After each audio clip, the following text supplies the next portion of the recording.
Welcome to this special episode of Frequency Matters, the RF and Microwave Update series. I'm Pat Hindle, and I'm here with Brian Walker from Copper Mountain Technologies. Welcome, Brian. Good to be here. So you have some AFR software that you're going to show us a little demo on and see how it works. Can you do that now for us now? I can. Thank you, Patrick. AFR stands for Automatic Fixture Removal. And I think this kind of software is fairly common in the industry. But here at Copper Mountain Technologies, we developed some very superior software which does fixture removal, de-embedding, that's easy to use. And there are a number of different options on how to use it, which I'll show. So I'm going to de-embed this fixture. On the bottom here is a through line.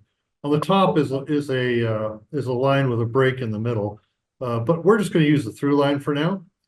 Now, obviously, one could measure this through line with a VNA and de-embed it on one side. I mean, because if you measure the S parameters of this through line, you could then de-embed that on one side of the VNA. That's pretty common. AFR, though, is going to measure the S parameters of this through line and split it into two parts, an A and a B part, left side, right side. And it will de-embed the A side from the port 1 and the B side from port 2, such that the reference plane for our measurement is going to move to the middle of this fixture.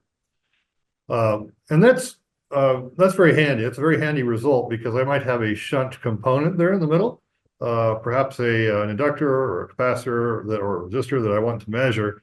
And if I'm de-embedded to the middle of the fixture, I'm going to measure just that component.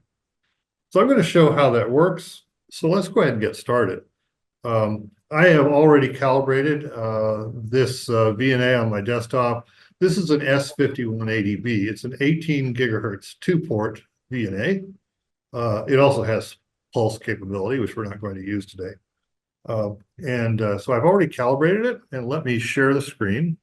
You can see that I have set this for 2 megahertz to 18 gigahertz. I have, you can see that there's F2 at the top of the two traces. That means I have a full two-port calibration, performed. You can also see COR on the bottom left-hand corner, indicating that the VNA has already been calibrated. Now, I calibrated it using an automatic calibration module, which is really essential if you want precision results. The ACM gives you the minimum residual errors after you finish calibration. So like 47 dB residual directivity, which you cannot get with a mechanical calc kit. So I've used that already. I didn't want to do that while we were watching here because it takes a while to screw it and unscrew it. This is already calibrated. I'm going to go ahead and connect to the fixture. And we're going to see its insertion loss and return loss. And then we're going to see how easy the AFR software is to use. I'm not going to show all the features of the AFR because I think we have a limited amount of time available, but I'm going to show the major things. All right. So now you can see on the screen that that this fixture has some loss. At about 16 gigahertz, it has 3 dB loss. The return loss is creeping up to 20 dB. It is probably about 15 dB at 18 gigahertz. It was 13 dB. Yeah. So the return loss is slowly, getting worse and worse, as one would expect. It is these are 3.5 millimeter connectors. The launch part to the PC board is very carefully designed. So this is a pretty good fixture, but it's not perfect. And we want to de-embed this fixture and have our reference plane moved to the middle. To do that, we're going to go to the AFR software, and we're going to, let's start it from scratch. Okay, now you should be seeing the automatic fixture removal software. And it shows on the screen the A side and the B side of the fixture that it is basically going to do the de-embedding and then determine the full S parameters for the left side, the full S parameters for the right side, that's the B, and then it's going to apply those to ports 1 and 2 of my 5180B VNA, and then the fixture will be completely de-embedded. I have several methods to choose from: time gating, filtering, and bisection. I'm not going to go into filtering. It is very similar to time gating. The bisection method is basically measuring the two-part S parameters and then taking the square root, essentially. So I'm going to use time gating today. Time gating works just fine as long as the fixture is long enough that I have about 4 wavelengths of fixture available, because time gating takes a little bit of time. I'm going to gate out certain sections of the fixture in order to make measurements, and so it has to be long enough for that to occur.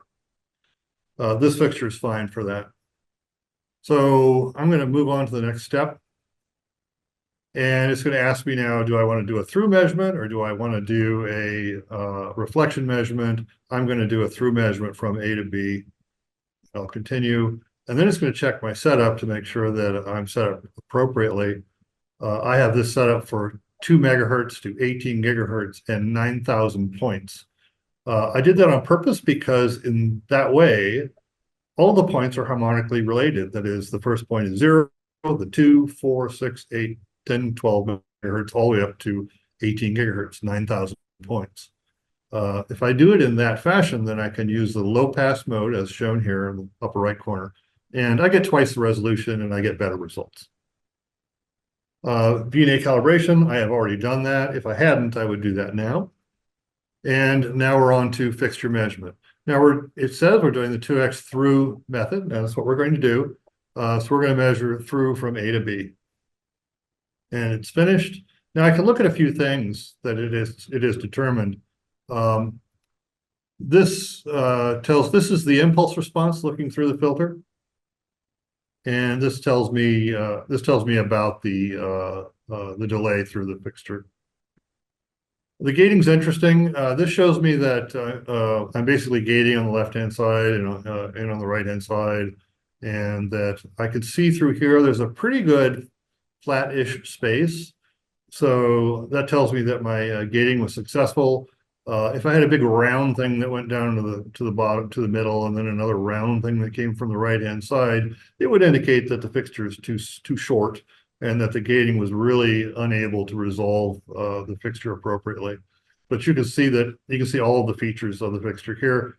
You can see the connectors and the launch, and you can see the middle of the fixture here. Ref means the reference plane will be right in the middle. I can also see the relative impedance of the transmission line. The connector itself is about 49.75. Then it launches into the trace. The trace is a little bit lower, and then we're back into the other connector. I can also look at the S parameters that are determined for the A side and the B side. I can look at them separately. So let's go back to this, and now we're going to this is automatically going to put the reference plane in the middle of the fixture. On the right-hand side, this gives me the opportunity to shift that reference plane to the left or to the right by some amount of time. Now that I have my measurement, I actually do have, or the software has determined 2 sets of S parameters, one for the A side, one for the B side. I'm going to apply those to ports 1 and 2 of the VNA. And now that's done. I can also save those correction files.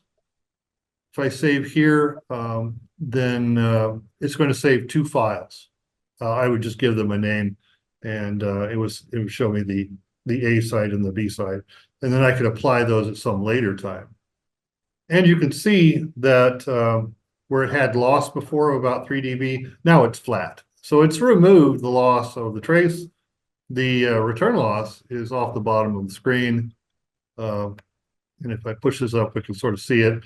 So it says the return loss is like 65 or 50 dB, which is kind of meaningless because anything below 30, 40 dB is really beyond the accuracy of any VNA measurement. So this just says that we've done a great job of de-embedding that trace. And if I were to put a component in shunt in the middle at the reference plane, I would get a great measurement of just that device, and the fixture itself would not be a part of it. Well, thank you very much, Brian. That's a very handy tool and makes it a very easy process. So thanks for showing us that. Thanks everybody for watching.